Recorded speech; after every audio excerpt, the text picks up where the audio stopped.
So you've talked a lot about how exercise is one of the most beneficial interventions for mental health. Why is that?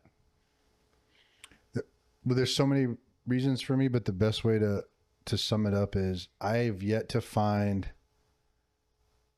anything that impacts humans across the board. We're not talking like a subsect or particular people in certain trials, across the board, universally, both at the same time, what we would say bottoms up and tops down, impact. Connect with us on the Emotion Wellness Podcast for a transformative journey of human connection. Witness personal stories, improve your mental health education, and acquire valuable resources for optimizing your well-being. And visit emotionwellness.com for more information.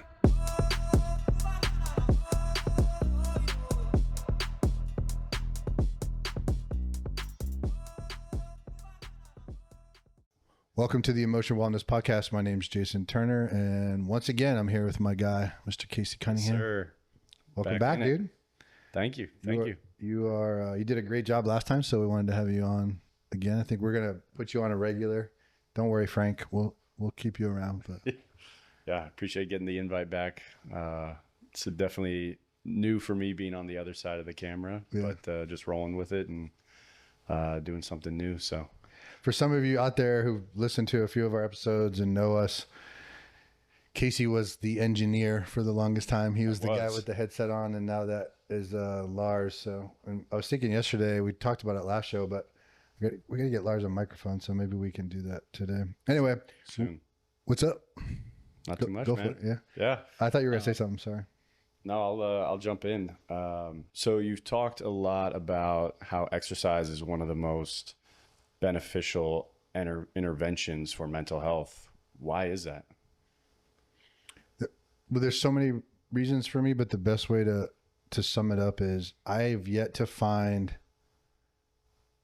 anything that impacts humans across the board. We're not talking like a subsect or particular people in certain trials, across the board, universally, both at the same time, what we would say bottoms up and tops down, impacts. So there's when what I mean by that is the physiology is being impacted.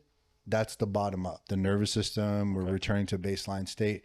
And then you have identity, self-concept, that's impacting what you would say top down. Those are the approaches like CBT tries to impact and does a very good job at. DBT, your traditional evidence-based psychotherapy models are top down. Very few of them are like gonna hit you from the nervous system side of things, bottom up, right? So and that's what we've been saying for a minute, is like if we're dysregulated, those things don't really do the job that they are capable of doing. I really do believe that if exercise could be put into a pill, it would be unethical not to prescribe it. Like you would literally. It's that powerful. Yeah, absolutely. 1000%. I mean, it's absolutely incredible. And then you look at what it does for inflammation and sleep and just brain chemistry in general. So we understand that exercise is super, super powerful in its impact in the brain. What specifically is happening there? The easiest way to describe it is it's helping the individual return to baseline or improving baseline. Then there's a lot of components to it, but one of the big pieces of physical activity in the brain is this brain derived nootropic factor. It's otherwise known as BDNF, and it's really like fertilizer for the brain. So if you think of, we use the terms, some programs and people out there are using it. I think it gets thrown around a lot without really understanding it, but we're talking about rewire, and neuroplasticity. And I mean, BDNF is central to neuroplasticity in that it helps brain growth, cellular growth. So it's going to help to improve when the synaptic firing process takes place, when novelty is entered, right? So we get something new in our system or new in our environment.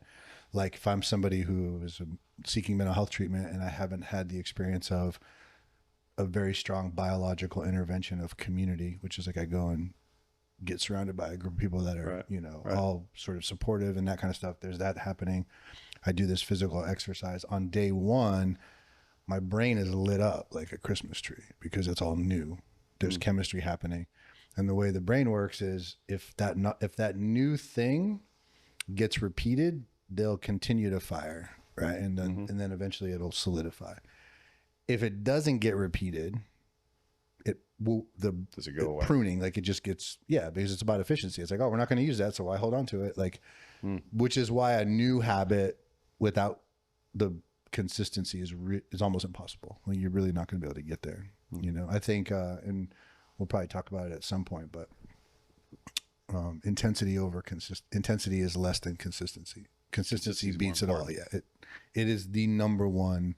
And when we're working with mental health, substance use in particular, you have a lot of intensity seeking behavior. Right.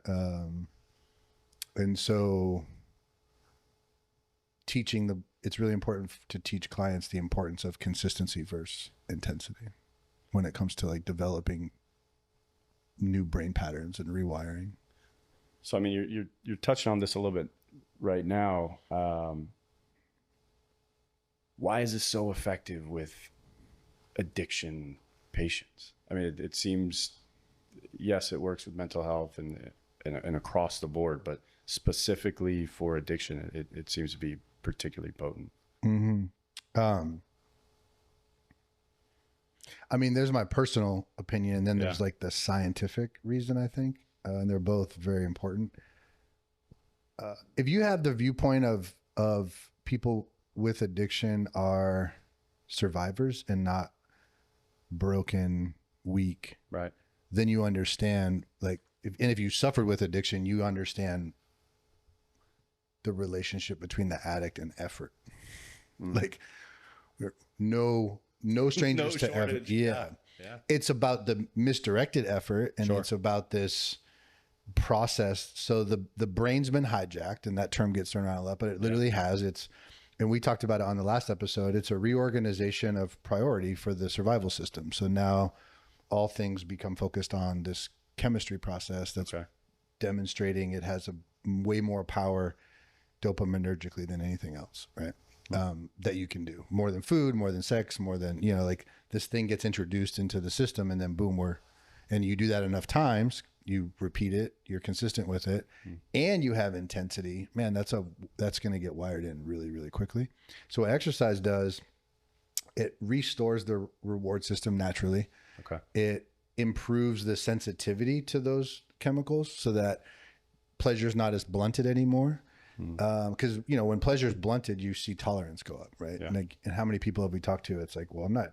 And the misnomer is that we're a bunch of hedonistic, pleasure-seeking people, and it's like, when I got sober, I wasn't seeking pleasure. I just didn't want to kill myself. Yeah. Like, it was keeping me from feeling totally bad versus like it's just terrible. Trying to get me to some level of baseline. So, and the other piece to this puzzle with exercise is it introduces a different type of suffering. So we're not we're changing the meaning and the direction of things, but we're still it's almost the same recipe, meaning I'm still going to have suffering. I'm still going to have to put effort in, but now the production or the end result is I have new identity. I have improved concept of self. I think differently about myself. I feel differently about myself, and it's not putting me in harm's way or other people. And it's actually helping restore faculties so that my executive functioning can improve, and as the longer I stay in that, the more I'll see those changes. So I want to go back to self-concept there. I hear that a lot. I know it's one of the 6 pillars of the emotion wellness method. How does exercise impact the self-concept?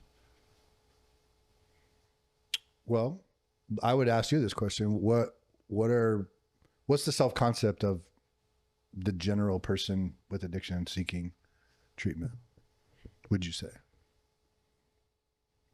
Not worthy,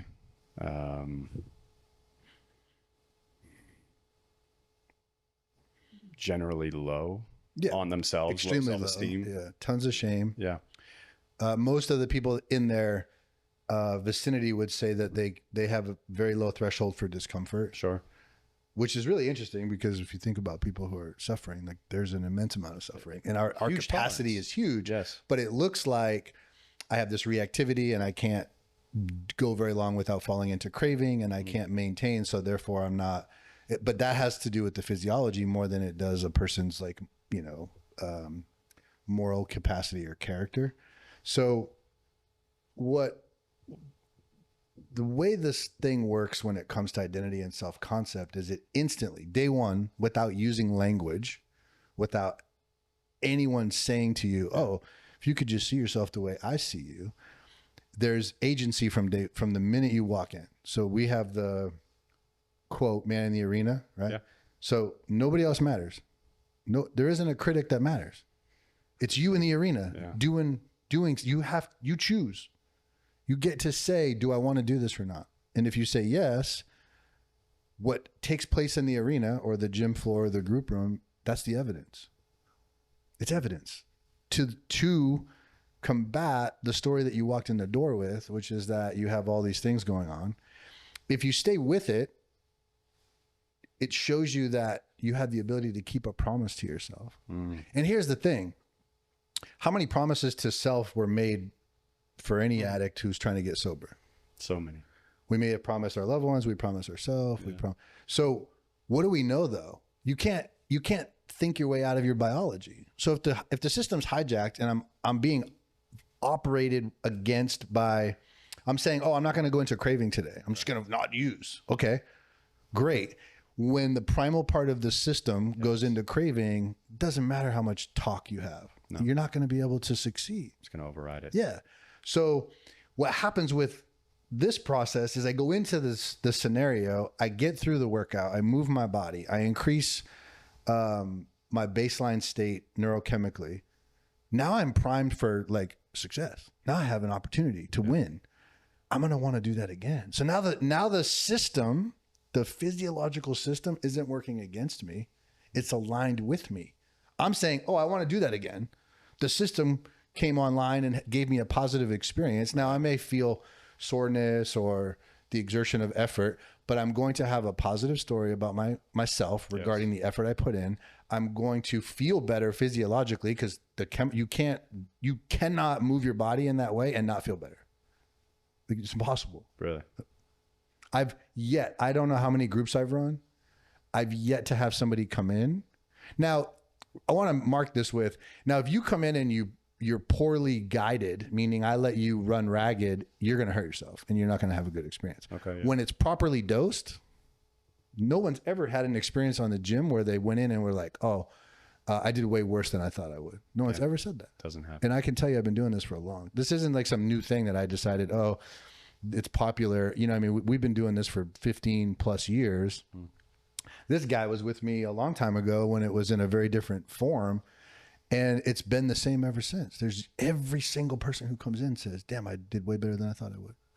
I did way better. So to answer your question, it improves the baseline state physiologically, which makes the process more attractive and allows the person to feel better about who they are. It provides evidence to the contrary, which is like, it tells me the opposite of what I've been telling myself. Oh, that makes sense. That I'm not weak, that I do have choice, that I can make a difference. I am good with effort. I can do hard things. Because it's really interesting.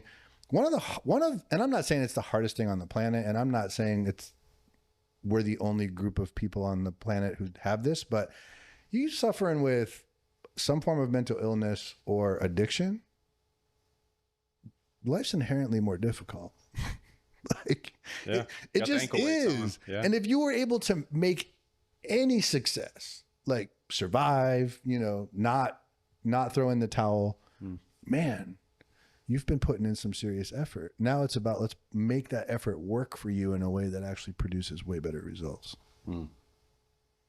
So, I mean, right off the bat, it's changing your physiology instantly. Day one. Changing your physical, actual brain, changing the way you process things. It's shifting self-concept. maybe this is a dumb question, but you've been doing this for 15 years. Why aren't more people adopting this? Why isn't this incorporated into more therapy models?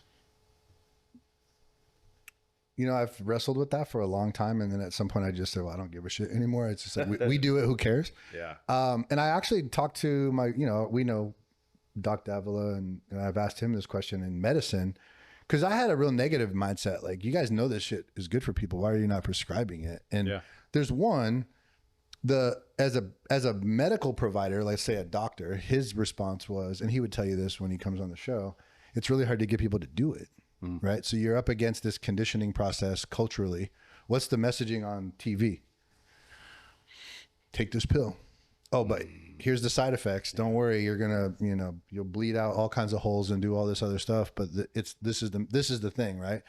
And you have companies that are profiting off of that and going into, so what everyone is seeing, the doctors, the prescribers, the programs, is like, what's in front of them is people selling this way of being. Right. And now we have a whole bunch of people who want that. It's an easy fix, and it's hard. So there's a lot of accountability. There's a lot of effort that has to go into it. For people in the mental health space,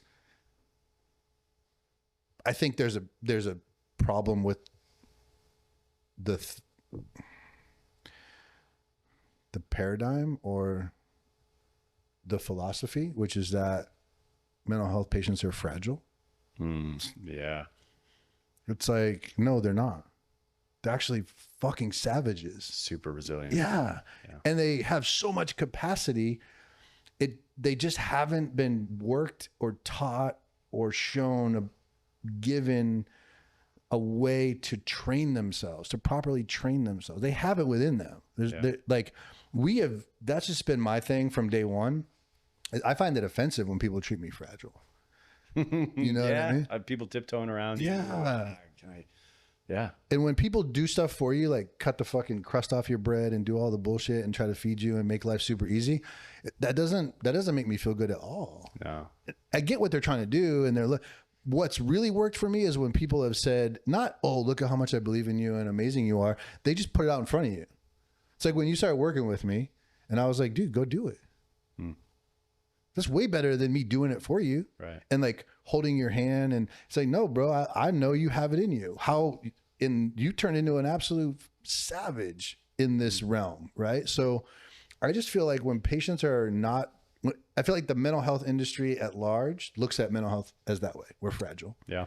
Don't want to upset them, blah, blah, all that kind of stuff. There's really not a lot of profit in it. Yeah, it's free. It's hard to package, right? It's not convenient, right? So, and I would say this, and I know this firsthand because I developed this model. It can be wildly expensive, and it took an enormous amount of time, energy, practice, research in order to put the protocols and the timing together. Because what's the dose? How do you and it had never really been done before to the level that we're doing it. So there wasn't it wasn't like, oh, I can go look at this. Now, I'm not claiming credit for using physical activity with mental health. That's been going on for a really long time. I mean, there was, this thing goes back 600 years BC type stuff where people recognized the amount of benefit of physical effort and that kind of stuff. Putting it all under one roof, using it with our population, and then how do you get them to do it, right? And so I think there's many factors of why it doesn't get utilized more. Yeah. I think it's basically been treated like an adjunct, not a central core tenet, which is, you go see a therapist and they might say, oh, it'd be good for you to take a walk or go movement, but that's an individual person wrestling with, and people think it's about thinking yourself differently. Like, oh, I'm just going to, oh yeah, that's a good idea. Like, I'm going to go get a walk today, or but if you haven't been doing that, it's wildly difficult to go do that. We think that we're walking around the planet consciously, and the majority of us are on autopilot. Yeah. And so the body's going to do what it's been doing. So if I haven't been walking and I've been sedentary and I've been in this position, I'm not going to really be able to do it unless I have other people. Unless something really attractive happens, something really positive, right? Like, or something extremely bad and I just have had it and then I'm going to change Do whatever. Yeah. and then I'm almost going to change no matter what you put in front of me. Right. And I think Give me anything. I saw a lot of that in programs where they take credit for stuff. And I'm like, that person was going to get well no matter what. It didn't matter what you put. Some people won't get well no matter what you put in front of them. And other people will get well no matter how good the program is or how bad it is because. So what do you say to that person? I mean, you talked a little bit about, seeing the commercial for taking a pill. Somebody sitting at home and we see this a lot in new clients coming into our center, or maybe they're afraid of, stepping into that arena, thinking, hey, I'm not an athlete. I can't do that. I may see the emotion commercial. They're all working out so hard. And we see it a lot. What do you say to that person, to get them to walk through the door? I say, fuck yeah, dude. Come on over. People think it's, and I do. I think it's not so much anymore, but I think originally people would see our model and say, oh, if I get an athlete, I'll send them your way. And it's all the time. It's no. Honestly, give me the one who is convinced it's not for them. Absolutely convinced. That's the one I want. Because think about the power of that. When the evidence shows up that your story is false and the identity that you've been running with is not accurate, what happens to that individual? And we see it over and over and over again. Yeah, constant. It's not about athletics. We're really providing an opportunity for stress inoculation and giving people an opportunity to. The nervous system doesn't care if it's push-ups, sled pulls, chasing down game. It's about intentional effort and recovery. So when we train that, the system rises and changes and more capacity comes on board. So when you have someone who thinks it's not for them, what I know about their nervous system is it hasn't been trained to its capacity. It's been, you and I will most likely do an episode hopefully soon on why avoidance looks a certain way. And sometimes people who avoid it looks like we're getting better, but we're really not, because we're just not putting ourselves in the position for that level of effort and retraining of the system. Right. So with the physical movement, with the exercises medicine, we're priming the brain, we're shifting self-concept, we're getting people who maybe it's not for them motivated and into that arena. Once the brain and the physiology is primed and we've got movement on board, where does I get this question a lot, having worked in admissions, having been out and about and talking to different reps or clinical directors at other treatment centers.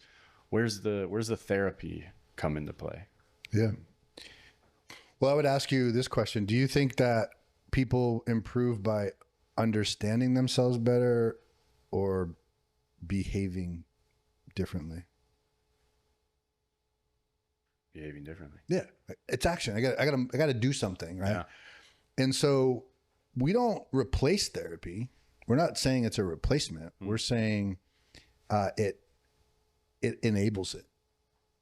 It's a sequence. Makes it possible. Yeah, it's sequencing. It's like we're saying therapy without this other consideration physiologically has a much less chance of taking. And I'm just going off of how many of you out there listening, literally, anyone that you come across, right? How many times have you heard, you said it yourself, you heard someone else say it, man, I really know what I got to do. I just don't do it. Yeah, I hear that all the time. Yeah. Insight's not the driving force. When the nervous system is regulated in a particular way, insight will improve upon that and help it. But insight's not what's going to get you unstuck. It's the physiology, the nervous system. And so exponentially improves and makes therapy more effective. Just think about it. Would you say, now we could dig into the research, right? But let's just say, do you think people who start a program of exercise have a chance of improving their sleep? Yeah. Okay. Do you think they're going to end up with more energy at some point? Yeah. Oh. Do you think they may start to be able to downregulate stress better? Yeah. Now, how does all of that improve therapy? They're ready for it. Yeah. And when stuff gets, now I can even go in deeper water in my therapeutic sessions, right? Because sometimes, you know, and there's a legitimate people who are like, oh, we do trauma work week 1. I'm like, oh, stay away from that program. You know what I mean? There's a time and a place, and it's not always the day to open stuff up. And it's not always, so we're looking at our program, we're looking at not just where was this person in the last few weeks, where are they at currently? Because the nervous system is going to ebb and flow until we get to a state of consistency where it's like, you know, the ranges are early on for somebody, the ranges are really high and really low, right? There's these big swings, right? I could be really reactive one day. One day I'm so impressed with myself because I was like, man, I handled moderately bad news and I didn't freak the fuck out. And then, or even like the getting excited about good stuff, or, you know, you start to see this, and people in recovery will talk about this a lot. Like there's this leveling process, right? The swings so we start to see the swings getting smaller, and we know that we're more regulated. And then there's really optimal times to start digging in deep. And so that's what we're about, is about taking the traditional model and amplifying it 10x. So that's 100x. That's what emotion is doing differently. That's what it's the timing, sequencing, I would say. There's that, and then there's just the general, like, we're actually training the nervous system. So like there's a lot more going on than just you work somebody out. You have to understand nervous system states and that kind of thing. But when the nervous system is in a consistent place of metered or dosed stress voluntarily, and it gets to recover, now we're talking about capacity. If I improve my capacity and I prime the system, now whatever's coming at me, I mean, whether it's therapy, whether it's, and there's research out there, learning a new task, you could they've done it, take a classroom full of kids, work them out, and then have them study a subject. They're going to do better on tests. It's cognitive. It's cognitive fertilizer that's happening in the BDNF. And then it's this, just wildly effective process at improving numerous areas of brain function. I mean, the thing, this stuff, I get bored easy. So this is the thing that, like, never have I gotten bored with this process, because there's so many trailheads or rabbit holes to go down with this. We could do infinite number of shows on just specifically targeted areas that, you know what I mean? How does this thing improve memory? How does it, you know, improve depression? How does it help with anxiety? The list is very long. It's extensive. So, and you may not want to share this, but I know how your brain works. I've spent a lot of time around you. I think I understand I always say that there's, you know, different versions of emotion wellness. There's the beta stage, and there's, you know, software updates constantly. You know, your brain is always looking a little bit past the horizon. And so what's next? What's the next shift? And again, I know you play things close to the chest, but I'm sure you're looking at this model and always wanting to break through that next wall or put something else in play. Well, so, you know, one of the things that I'm so focused on as we look ahead, a much deeper dive on outcomes. So it's one of our pillars, and we have outcomes, but like an in-depth review, an in-depth assessment process that is tracking multiple domains, mainly nervous system regulation. And so that's like my big push right now is dialing in the dose, right? Okay. So these things we're not just haphazardly throwing stuff together. Like we don't just, let's put a bunch of gym equipment in and a bunch of cold water. It's like, there's timing and there's nervous system states, and there's a bunch of stuff that goes into this process that I don't think the general public knows about or understands. And I don't even think the industry, because who's doing it, right? There's programs that have a plunge and it barely gets used. And this is a core tenet. Like you know, we have a fairly large census, and culturally, it's what we do. There isn't like, it's not this aside, like that's No. right. No. So it's at the center. if it's not what you want to do, that's great. We always say we're not the program for you. I'm not in it for, I mean, I'm running a business. I want to keep the doors open. I want to help as many people as possible, but this isn't about greed and like, we got to get all the clients. Like I'll gladly refer somebody who doesn't want to do what we do somewhere else. Like that's just the way that it is. This current evolution is taking what we've done, which is put some very specific, I would say protocols, toolkits together that help with nervous system regulation, and then monitoring the effects of that and then dialing in the dose accordingly. Do we need more of this, less of that, right? So what's the optimal downregulation timing for certain states of the nervous system? How about upregulation, right? So we've talked in the past, we do a phenomenal job at the upregulating and we do a decent job at down, but that's what we're focusing on. How do we start to put the brakes on, and what toolkits are we? And it's always about providing toolkits that patients can take with them. Yeah. Right. Yeah. So this was like, I understand that, trust me, I'm the one that wrote the checks for them. The plunges are expensive. The sauna's expensive. Like the gym equipment's expensive. Right. So our model is designed in a way, when you're done with treatment and therapy goals, you're a member of our center, right? So you're not having to go get this stuff on your own. So I want to make sure that we're using, there's a lot of fancy gadgets and and I got hung up on like biotech stuff for a while. I'm not necessarily in that camp anymore. I feel like a lot of it is ineffective and showy as far as outcomes go and that sort of thing. But I do believe in heart rate. I do believe in the power of monitoring HRV as a way to help look at someone's capacity and nervous system, either improvement or a problematic nervous system. So yeah, outcomes is really my focus this year, on like measuring all of the things that we do so that we can improve upon the current model. That's like the that makes sense. And because I've been throwing a lot of stuff at you.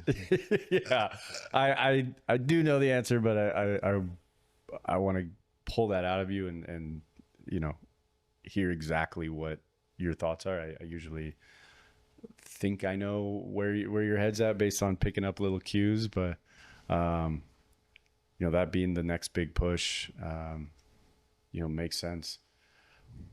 What if someone could take away one thing from this episode and someone listening about exercises, medicine, about physical movement, about this process, what would that be if they could take one thing with them that maybe changes how they view it? It's a good question. I think I would phrase that in a way of, mental health isn't really something to be understood. It's something to be trained. So meaning, not that I'm dismissing, like there's stuff you need to know about, right? Like how certain things impact mood, and you definitely want to get curious but it's not about gaining more information, understanding more. Like that we've already identified that. How many people understand it? Like there's a whole wide group of people out there that are talking about their attachment styles. They're like using therapeutic language, and they're using it in super toxic, non-effective, self-harming ways, and it's hurting other people, right? They have all of this information because social media is literally everywhere, and it doesn't do them any good. They're not able to make the transformation or the change, right? Yeah. And so the industry at large has been mainly about compliance, not necessarily competence, right? And when I look at the way programs were early on, they put compliance was the measure of like, oh, we're doing a good job if our clients are compliant. Yeah. Well, they're not transforming. They're just learning how to avoid the trouble. Yeah. Right. Yeah. So I think the big takeaway, not that I think I know, is this is a training process. And if you look at any training, whether it's a new job, physical activity, I'm going to become an athlete, whatever that is, training is number one. It's consistency. It's reps and sets of anything. Yeah. I got to show up, but more than just reps and sets, it's intentional reps and intentional sets. It's quality reps and quality sets. So showing up and talking every single day might not be the type of training that your nervous system needs to get activated, right? So this idea of like putting people, wrapping them in blankets and like keeping them safe and all that kind of stuff, I don't necessarily think that's the best way to go. I'm not saying we put people in harm's way. You have to really understand the process, and it needs to be done strategically and not haphazardly, and not like we just go from 0 to 100. There's a titration level, you know, and in fact, we have all kinds of levers at the center for making sure that people aren't overwhelmed, and like we're testing this and we're trying that out. But, you know, not activating the nervous system is, I would say that's unethical. Like, you have to push. Yeah, you have to. How else are you gonna get better? Right. Like that'd be like saying if I was your physical trainer, this is where I don't differ between mental health and the physical part. If you paid me as your personal trainer and you came into the gym and we never put you under load and it never asked you to work hard, what kind of trainer would I be? What kind of results would you get? Nowhere. Get nowhere. Yeah. Yeah. Stay stagnant. So I don't know why we would approach the nervous system or mental health any differently. Yeah. That makes sense. Properly dosed, right? I'm not going to put you on a max. Yeah. And some trainers do that, right? They equate like, oh, if I hurt you, you'll leave here and you're super sore. That's good. That's not good either.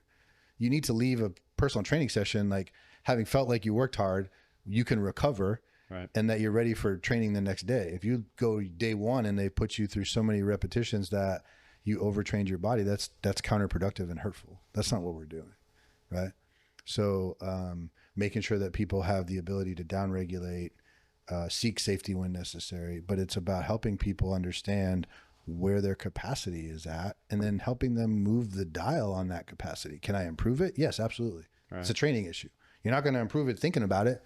No, we got to practice it. We got to show up. We got to train it. And that involves accountability. That involves, looking at people's attendance, looking at how they show up to group. Those are all nervous system related issues. People want to say, oh, you're non-compliant or you're this or you're that. No, that's a dysregulated nervous system. Can't show up on time, break promises. Like those are nervous system states. Got to train that stuff, right? So my message is mental health is better trained than understood.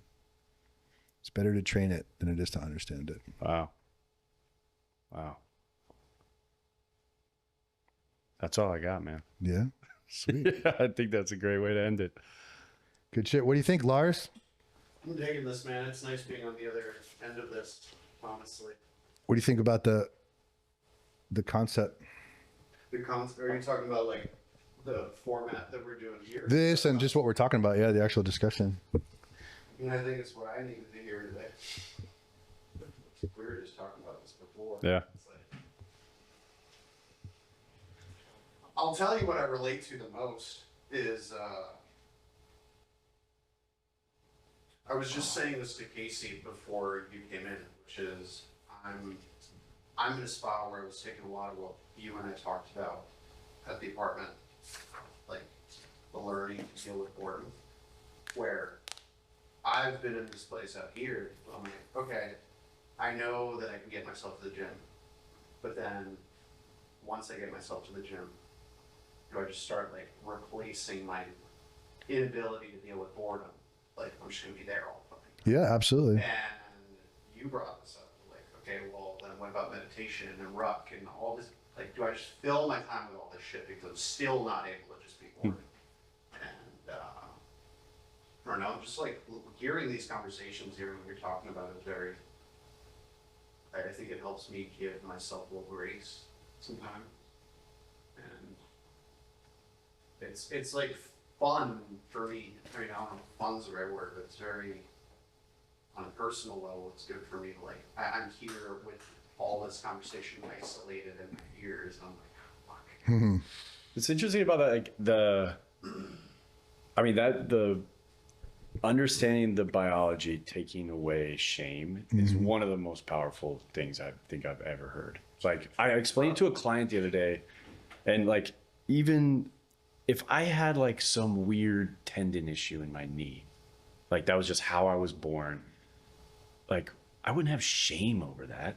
I wouldn't have like this like moral dilemma that something is wrong with me, my brain, my like soul, my, there wouldn't be something wrong with me. It's just something that I have to deal with and like compensate for and train and regulate in my, I'm going to have to do certain stretches. I'm going to have to do, I'm not going to have attachment to that. So like that detachment from like this just being how I'm wired and this is my current physiological state. Dude, that line alone is like fucking, I'll start crying right now if I think about it enough, because that shame and moral dilemma of like, oh, these are like conscious decisions I'm making to like hurt myself and others. Well, But it's like that when I heard you say that, that hit me harder than anything, because both of you especially have known like some of the story work we did last time like really hit on like a lot of what I've been dealing with, with loss of relationship and feeling a lot of shame because I felt like for the first time in my life, here's a relationship that I really wanted to show up for. And I felt this weight, like this gravitas of like, how did I choose not to? How did I not show up? Well, that's the difference, right? It's like you basically go from saying I chose not to I didn't have the capacity. Right. And the line that like I was doing the story work that you made me change, where I was like, I gave 90%, I did everything I could, and you were like, why don't you just rewrite that? It's like I gave everything I had to offer, and I And it still fell short, and that's true. It's gonna happen, right? Yeah. So you're not holding, because if I say I'm holding back, that means that like I was like deliberately not doing. No, you were all in. You just weren't prepared. Yeah, and it's hard. Like it's hard to look in the mirror and admit that, because there's still it doesn't remove the accountability piece. It doesn't remove the accountability piece of like internalizing and accepting that it's like, okay, I still have to deal with the ramifications, consequences. And you get to say this: I know what I want, and if I want that, I have to train harder, not be better. You know what I'm saying? Yeah, there's a radical accountability in that, like full acceptance. Absolutely. Think about it. If it's outside of you, there's no accountability. That's the victim mentality. That's the whole purpose of story work. If it's outside of me, is it acting on me and changing my life? No, I'm the one changing my life. And it could be the fact that I have a misperception around what it is that's creating my issues. And if I focus on the fact that like, I just got to think differently and I'll be better, you're going to fail almost every single time. Yeah. But if you're somebody who's like, oh, I have a physiological condition that I've trained over the course of time, this is my response. And if you look at your romantic history, right, it's always the same. It doesn't matter if it's the one or not. It could be the shitty ones, but you're still showing up the same. And you're still going to self-sabotage it. And I guarantee you, in every single one of your relationships, there was behavior that was present across the board that didn't serve you. And at different times, it was either more or less, but it was always present. That's not them. Yeah. You know what I'm saying? But like, how much does it hurt to accept that? Oh, dude. But I'll tell you what, and that's what happened to me right before emotion, dude, I'm telling you. People talk about, I've talked about this. She was like the biggest problem in my life when it first happened. And then I did work on it and got it to see what was really going on. And she's the greatest mirror that I've ever been given. Like she was an absolute universal, like for me to get to this level, she was necessary. Yeah. It was inevitable. It was necessary. It was. Bro, I was witnessing and understanding how big of mirrors we were to each other. Not just her to me, but it was like I could see it while we were going. Absolutely, and the reason that fuck, like God, I asked you to give me this, and you gave me more than I. Too much. Yeah. It's too much. Those of you that listen today, thank you. You can find us on Instagram at emotion.wellness.therapy. Same thing for Facebook. Check out our YouTube channel. We are posting content rapidly. Lars is working on a very cool documentary that we just filmed on our Christmas celebration staff retreat experience. That'll be posted very, very soon. So Emotional Wellness on YouTube. And of course, we have the Emotional Wellness podcast that we just concluded. So I want to thank my man, Casey. And thank you, Lars. Definitely need to get a microphone for you before the next shoot. And Casey's off to Costa Rica, so I wish you fucking badass Safe trip. travels. No TBIs. No boat injuries. Don't go fishing, dude. No Don't go fishing. No sharks. Yeah. No. I'm gonna be chilling on the beach and Regulating that nervous system. If I can't meditate for 10 minutes a day in Costa Rica, You got problems. yeah, I don't think it's ever gonna happen. So, no, I'm looking forward to it. Thank you, dude. Thank you for, pushing me and getting me in this chair.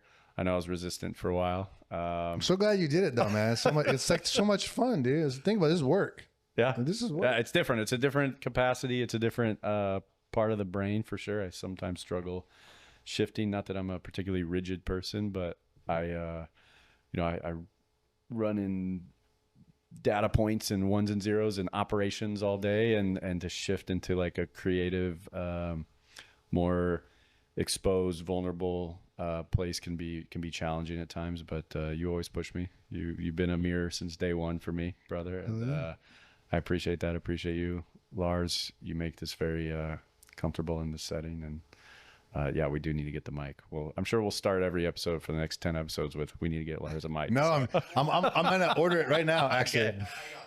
do you? Well, it's funny enough, it's those mics you gave me. Oh yeah. I did headshots for him, and he's like, "Can I just like trade you these mics for free?"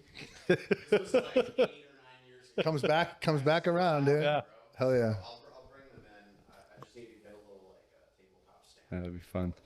We'll get the internet hooked up to that. Lars, pull that up. Thank you for connecting with us on today's episode of the Emotion Podcast, where we discuss all things mental health. Connect every week as we explore incredibly intimate stories of persistence and hope. Delve into mental health education and explore valuable resources. Available on YouTube, Apple Podcast, Spotify, or wherever you get your podcasts. And visit emotionwellness.com for more information.